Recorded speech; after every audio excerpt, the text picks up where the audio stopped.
भारत माता की जय। कोरा करा कोरा करा कोरा करा कोरा करा। जनशक्ती पार्टीच्या वतीने दिनांक 24 जुलै रोजी शेतकऱ्यांची कर्जमाफी व सातबारा कोरा तसेच अपंग विधवा शेतमजूर अशा अनेक मागण्यांसाठी रास्ता रोको करण्यात आलाय। त्याच पार्श्वभूमीवर अमरावती नागपूर हायवे नांदगाव टोल नाकाजवळ बच्चू कडू यांच्या नेतृत्वात रास्ता रोको करण्यात आलाय। यावेळी दिव्यांग, विधवा, अपंगत्व, शेतकरी मोठ्या संख्येने तसेच प्रहार जनशक्ती पक्षाचे कार्यकर्ते सुद्धा उपस्थित होते।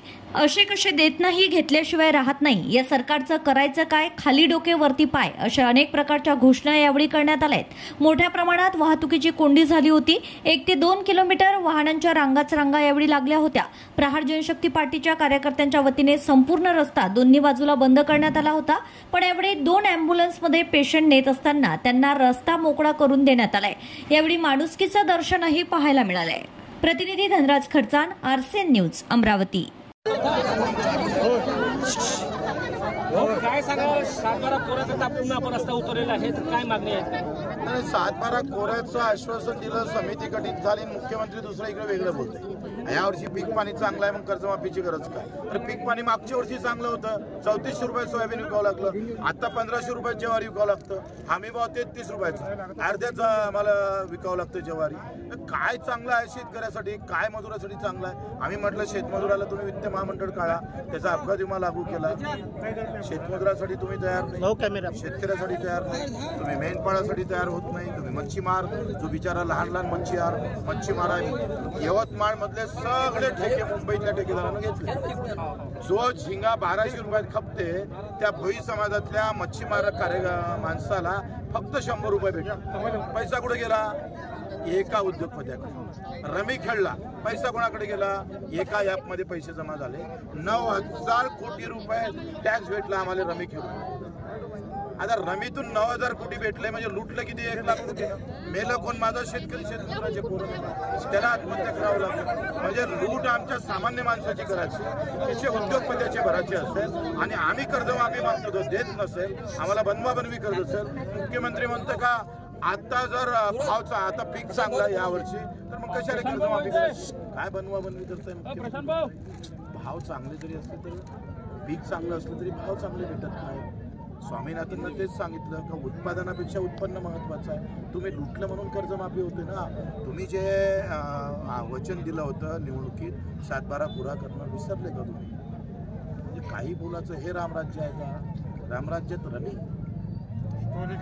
खेळून कोणाच्या छातीवर तलवार ठेवणार? अरे छत्रपतीनं वतनदारी बंद केली म्हणून संभाजीराजाचं बलिदान झालं। स्वतःच्या सासऱ्याला वतनदारी दिली नाही आणि ते बंडखोर झाले। म्हणजे राजा गेला आमचा तरी मात्र वतनदारी चालू केली नाही। आणि तुम्ही छत्रपतीचं नाव घ्यायचं आहे, प्रभू रामचंद्राचं नाव घ्यायचं आणि रावण राज्य सुरू करायचं। तुमचा मंत्री आम्ही पाहतोय विधान परिषदमध्ये रमी खेळतोय, याच्यासारखी दुःखाची काय गोष्ट आहे? काय अपेक्षा काय करायच्या? आता आम्ही गांधीगिरी संपवली, आता भगतसिंगगिरी पार्ट 1 सुरू झाला, पार्ट 2 मंत्रालयात घुसू, तारीख न सांगता। तुम्ही कर्जमाफीची तारीख सांगा, आम्ही आंदोलनाची तारीख सांगा। तुम्ही कर्जमाफीची तारीख देऊ नका, आम्ही मंत्रालयात घुसू। मेंढपाळ, मच्छीमार सगळे येणार, न सांगता घुसत, पंचायतून जाईल सरकारचं। बच्चू कडूंनी त्या आंदोलन केलं, नंतर पुन्हा पायी यात्रा केली आहे, फोडलेलं आहे, शेतकऱ्यांची मागणी घेऊन येते। न मागता शक्तीपीठ, न मागता लाडकी बाई, आणि मागून मरून राहिले शेतकरी, ते देत नाही। काय नाव ठेवायला शक्तीपीठामध्ये 20,000 कोटी राज्य सरकारला काय नाव ठेवायला लागतं? काय जिथं कमिशन भेटते ते कामं सुरू करायचे, जिथं कमिशन भेटत नाही ते कामं बंद करायचे। बजेटमधला सगळा पैसा पार्टीकडे ओढून खिचून घ्यायचा, कारण टेंडर निघन म्हणजे मग आमदाराला भेटन, मंत्र्याला भेटून, सगळ्याला भेटन।